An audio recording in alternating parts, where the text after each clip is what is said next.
Steel ले लो तुमने। हाँ हाँ ओके ढुकेन है।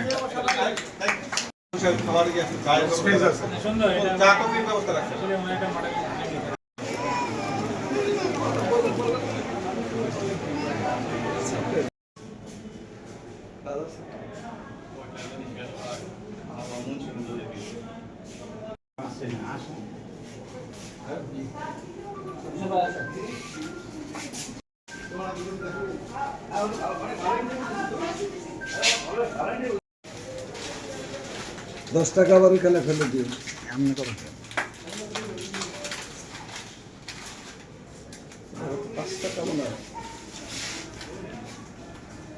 5 টাকা এটা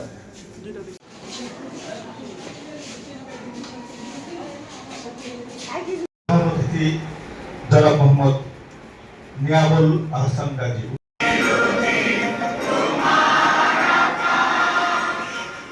এটা তোমার নিজেরাই বুঝতেছ এটা কতটুকু গুরুত্বপূর্ণ একটা জিনিস।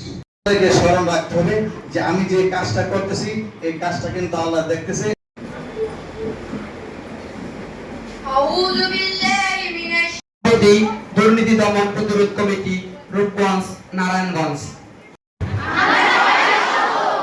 তোমরা যদি সৎ হও আমি নিঃসন্দেহে খুবই আনন্দিত যে আমাদের এই রূপগঞ্জের এই গন্ধবপুর হাই স্কুলে আজকে আমাদের দুর্নীতি প্রতিরোধ কমিটির সম্মানিত সভাপতি মহোদয় এবং অন্যান্য যারা সদস্য আছেন তাদের উপস্থিতিতে এবং এই বিদ্যালয়ের যারা সম্মানিত শিক্ষক আছেন, আমাদের এখানকার যে বিদ্যালয়ের প্রধান শিক্ষক আমাদের দুর্নীতি প্রতিরোধ কমিটির একজন সম্মানিত সদস্য। তো আমাদের সবার এই এখানকার কমিটির যারা আছেন সকলের আন্তরিক প্রয়াস এবং এই শিক্ষকদের সকলের আন্তরিক প্রয়াসের মাধ্যমে দুর্নীতি দমন কমিশনের দুর্নীতি প্রতিরোধ বিষয়ক অর্থাৎ ছাত্রদেরকে বা শিক্ষার্থীদেরকে দুর্নীতি বিরোধী যেই প্র্যাকটিস করানো বা অভ্যাস গড়ে তোলা যে আমরা দুর্নীতি করব না, এই ধরনের একটা প্রকল্প হলো দুর্নীতি দমন কমিশনের এই সততা স্টোর। এটা সারা বাংলাদেশে দুর্নীতি দমন কমিশন এইটা প্রথম সারা পৃথিবীতে বলা চলে বাংলাদেশ এটার পায়োনিয়ার বা দুর্নীতি দুদক এটার পায়োনিয়ার। এখান থেকে আমরা যতটুকু জেনেছি যে ভুটান এবং বিভিন্ন দেশ এই প্রজেক্টটাকে মডেল হিসেবে নিচ্ছে। আর এর মাধ্যমে আমরা চাচ্ছি এটা এমন আহামরি কিছু না বা এটা কোনো ব্যবসা প্রতিষ্ঠান বা এরকম কিছু না, জাস্ট একটা প্রজেক্ট এরকম চালু করা যে বাচ্চারা এখানে কোনো দোকানদার নেই, সিসি ক্যামেরা নেই, কিন্তু এখানে মালামাল আছে, বাচ্চাদের প্রয়োজনীয় জিনিসটা তারা নিবে, কিন্তু এখানে তারা নিজ দায়িত্বে টাকাটা পেমেন্ট করবে, একটা ক্যাশ বাক্সা থাকবে, টাকাটা ওখানে দিয়ে যাবে। আমরা এখানে কোনো দোকানদারও রাখতেছি না, সিসি ক্যামেরা রাখতেছি না, কিন্তু সে তার ভিতরগতভাবে উপলব্ধি করবে যে এটা আমার দায়িত্ব, আমি একটা সদাই কিনবো বা আমি একটা পণ্য কিনবো, আমাকে টাকাটা পরিশোধ করতে হবে, এটা আমার নৈতিক দায়িত্ব। এই নৈতিকতার বিষয়টা বিল্ড আপ করার জন্য আমাদের এই প্রয়াস। আমরা আশা করি যে এর মাধ্যমে বাচ্চারা যেই সততার যেই অভ্যাস গড়ে তোলা, সততার যে প্র্যাকটিস করা, এটা তারা আস্তে আস্তে গড়ে তুলতে পারবে। এটাই হলো আমাদের এই সততা স্টোর আজকের এই উদ্বোধনের উদ্দেশ্য। আমি আশা করব এবং আমি কামনা করি এই স্টোর আমাদের দীর্ঘদিন যাবৎ এটার সফলতা বয়ে যাবে এবং এখান থেকে বাচ্চারা সততার যে অভ্যাস গড়ে তুলতে পারবে। এজন্য আমরা আশাবাদী এবং আমি যারা এই সততা স্টোরকে আজকে এই মডেল সততা স্টোরের মতো করে যে গড়ে তোলার জন্য যারা এই কমিটির এই যে সভাপতি মহোদয় বা অন্যান্য যারা এই যে সদস্য ভাইরা যারা আছেন, এদের সকলে যে আন্তরিক প্রয়াস, আমি সবাইকে আন্তরিকভাবে ধন্যবাদ ও অভিনন্দন জানাচ্ছি।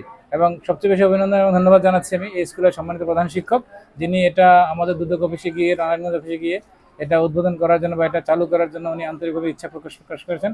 আর সব মিলিয়ে আমরা আজকে উদ্বোধন করতে পারলাম। আর আপনার ও ছাত্রদের মানসিক, নৈতিক, চারিত্রিক দিক কীভাবে উন্নতি করা যায় সেই জন্য সততা স্টোরটি সরকার এখানে দিয়েছে। আর এই সততা স্টোরের কোনো ক্রেতা নেই, বিক্রেতা নেই, এখানে শুধু যারা ক্রেতা তারাই ক্রয় করবে এবং স্টুডেন্টরা এখানে বাক্স দেওয়া আছে, টাকা এখানে রাখবে, তারা যেটা মূল্য 5 টাকা 5 টাকাই দিবে, যেটা 2 টাকা 2 টাকাই দিবে। এটা একটা চমৎকার একটা দৃষ্টান্ত স্থাপন করতে যাচ্ছি আমরা।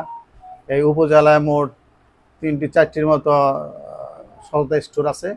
এই সততা স্টোরগুলিকে আমরা যেভাবে হোক আরও আস্তে আস্তে উন্নতির দিকে নিয়ে যাব।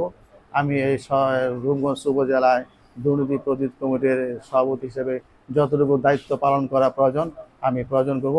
এই যে আপনারা দেখতেছেন এখানে লেখা আছে 10 টাকা, এই 10 টাকা সে এখানে 10 টাকা বাক্সে ফেলবে এবং এই 10 টাকার মাঝে এখান থেকে নিয়ে যাবে।